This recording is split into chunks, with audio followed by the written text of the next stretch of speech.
5 oylik haqiqiy qo'l mehnati va 20 ming dollar pul xarajat qilingan. Endi chempion emas, BYD Urus mashinamiz. Videoga bitta like bosib, BYD haydalgan tanishligi jo'natib qo'yasiz. Salon qismini o'ziga 10 ming dollar xarajat qilingan. Shundoq kirasiz, atmosfera o'zgaradi.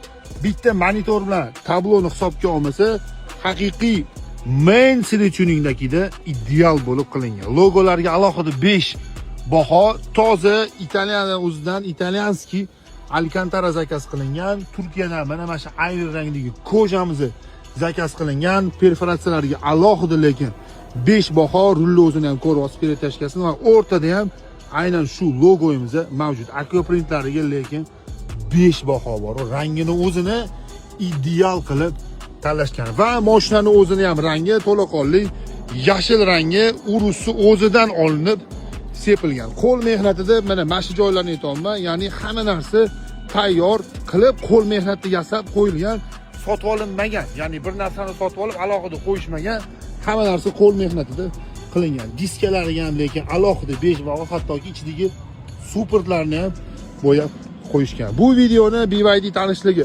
jo'natib qo'yamiz. Mashinani o'ziga bitta alohida baho berib qo'yasiz. Siz ham mashinangizga shu xarajatni qilgan bo'lamiz.